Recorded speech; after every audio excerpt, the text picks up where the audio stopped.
Ko kun ji labarin ɗalibai uku wayan matasa ukun da suka rasu a cikin ruwa a Kalaba kenan, wato a jihar Cross River.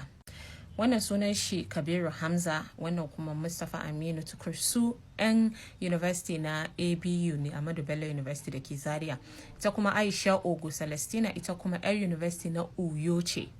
Dukansu kuma ɗalibai ne da suke karanta medicine, wato karatu na zama likita kenan. Kowane shekara sukan haɗu saboda su yi celebrating sati ɗaya na kiwon lafiya.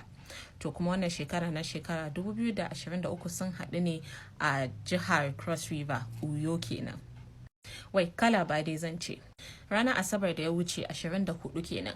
Aka fito za a ɗan tafi yawo haka, sai su 14 su suka ce su suna son su shiga ruwa saboda sun sauka a ta Marina Resort ne, kuma akwai rafi a wurin, kusan dai Cross River ne. To su sun tafi shiga jirgin ruwan kenan domin yawo. Kungan su nan lokacin da za su tafi wurin nan kenan, ga su a cikin jirgi. Ga su dai sun sa life jacket, amma kusan life jacket fa babu tabbas cewa zai iya tsayar da ruwa ya muku illa, kuma iya ruwanka. Ka ku manta dai damina ne yanzu nan, kuma ruwa kam dole ya karu, wave din ma yana karfi, in ruwa ya dago sai a hankali. Abin da ake tsoro do ya faru, sai jirgin ruwa ya dage, jirgi kawai ya juya. To yawancin su ko da ka iya ruwa ne fa, babu wani basira da zaka iya yi a cikin ruwa.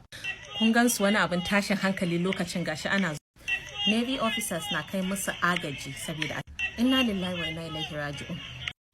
Navy officers da suke wurin Marina Resort sun yi gaggawan tafiya a kai musu agaji, amma kuma duk kokarin su an dai samu an fitar da mutane 11 har da wato wanda yake tukin jirgin, amma wa'annan uku ba a gansu ba ma a ranar Asabar din.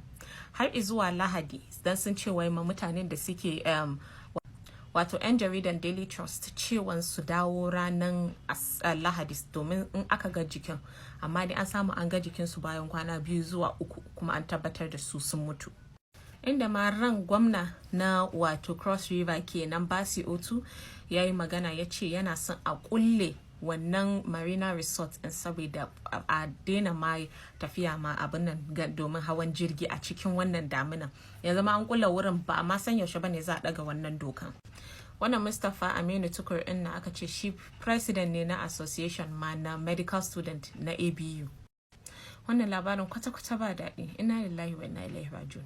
Allah ubangiji ya gafarta musu, Allah ya ji kansu. Kuma wai suna ajinsu na ƙarshe kenan fa na gama wannan makaranta. Hai, sai a hankali.